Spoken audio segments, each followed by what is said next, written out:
On 10th November 2025 at 6:52 pm, a powerful explosion occurred outside Delhi's Red Fort metro station. The explosion was carried out inside an I-20 car. Ordinary people who were living their everyday lives in the national capital fell victim to it. The entire country was shocked by this incident. Because for nearly 14 years, peace had prevailed in the national capital, Delhi had not seen any major terrorist incident in this period. People were living their lives calmly and without fear. But this recent blast shattered that peace and revived the fear of terrorist attacks. Peace that had been built up over years was destroyed within minutes. This blast was deliberately carried out in a crowded area near the Red Fort. Clearly, the intent was to cause as much damage as possible. In this video, we will understand this dreadful conspiracy, discuss how a homegrown terror module is being prepared, and talk about the threats to India's internal security posed by the white-collar terror ecosystem. Remember the old days. In the mid-2000s, the national capital Delhi used to be a frequent target of terror groups. News of blasts and terror attacks used to come almost every other day.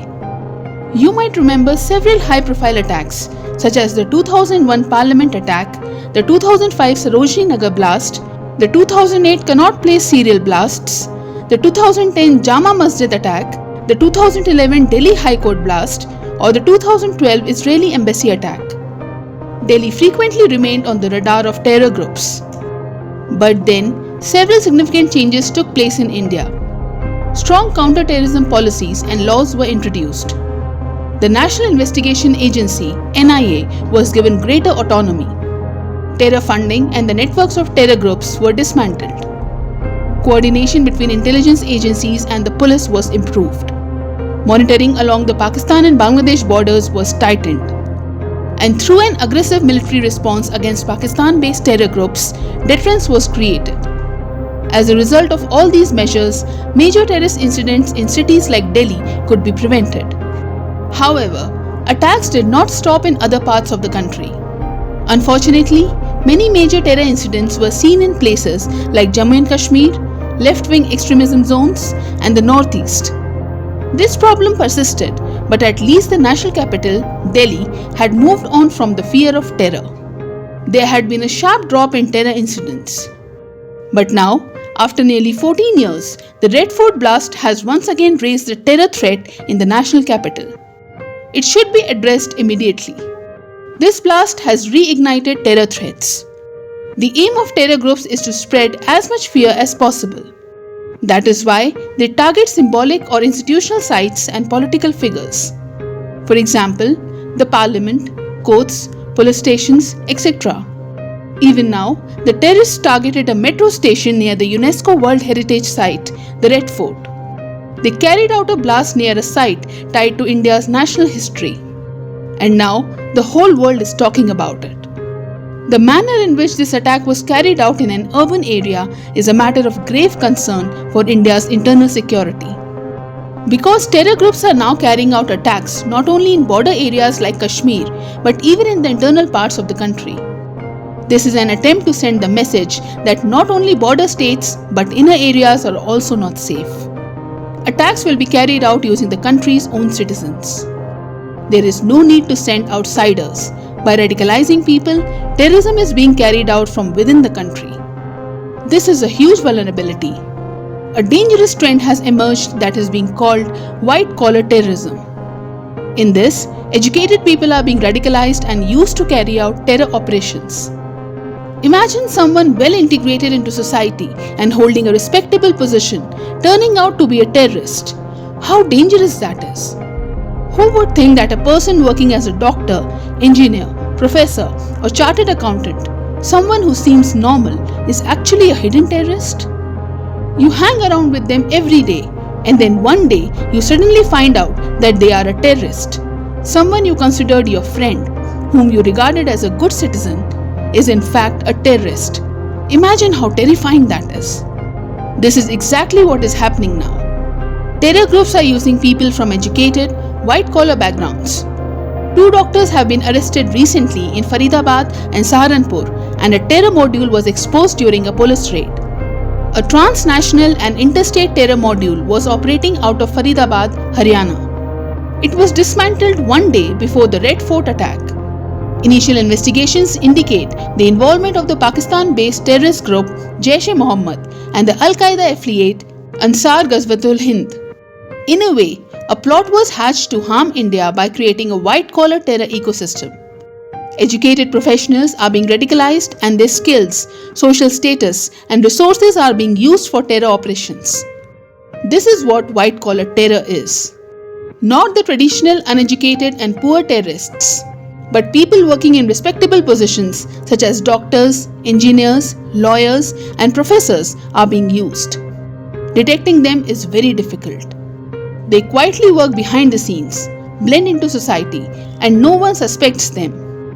Then they carry out tasks such as terror funding and the procurement of weapons or explosives, providing logistical support or medical aid to terrorists, disseminating terror groups' propaganda, and radicalizing other people. All these tasks are carried out by educated people in a sophisticated manner. Because they have a respectable status in society, it does not occur to anyone that they could be involved in such criminal activities. That is why detecting such people becomes extremely difficult. India's security agencies have identified networks of these radicalized individuals. All of them are part of the white-collar terror ecosystem. Recently, J&K police arrested doctors from whom 2.9 tons of explosive material was recovered, and weapons and propaganda tools were also found. Those doctors were acting on the instructions of Pakistan-based handlers. Hidden behind the guise of a legitimate career, these people were engaged in illegitimate terrorist activities. White-collar terror has now become a trend. However, there have been earlier examples of educated people being involved in terrorist activities. Al-Qaeda's founder Osama bin Laden was a civil engineer and his successor Ayman al-Zawahiri was a surgeon.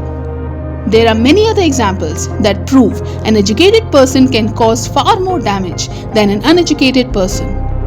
They can weaponize their advanced education. Terrorism is not just about firing a gun or detonating a bomb. Over time, terrorism has also become sophisticated. Attacks are now being carried out through cyber terrorism and information warfare. These also spread terror. They are forms of terrorism. A new kind of terrorism is emerging: white-collar crime. Serious damage can be done even without direct violence. Funding terrorist operations is also terrorism. Any action done with the intent to terrorize is terrorism. This is an evolving threat that we must counter. The Red Fort blast of 2025 proved that terrorists will not remain limited to targeted or regionally contained attacks. They can carry out Fedayeen attacks anywhere in India. Terrorist organizations like Jaish-e-Mohammed have learned from Operation Sindoor what kind of retaliatory response India might take. Therefore, instead of getting directly involved, they are now creating a white-collar terror ecosystem and securing funding for their operations through charitable organizations.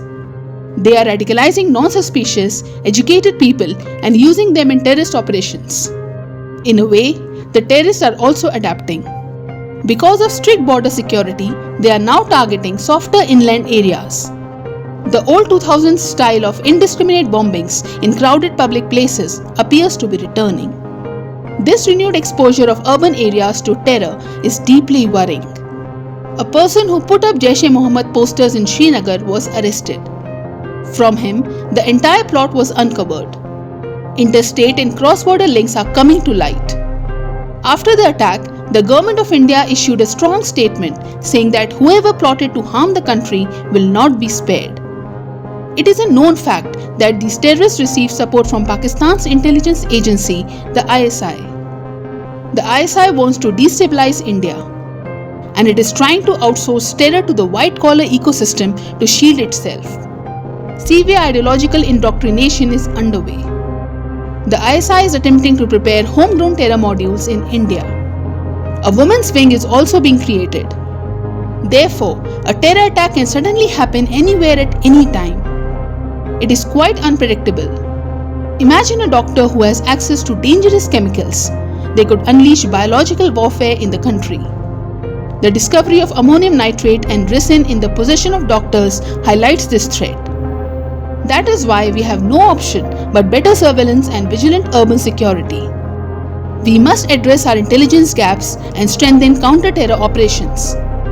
In any case, we must ensure that this latest attack remains an isolated conspiracy. Under no circumstances should we allow it to become the start of a new wave of terrorism. We must not let the unholy plans of terrorist organizations succeed.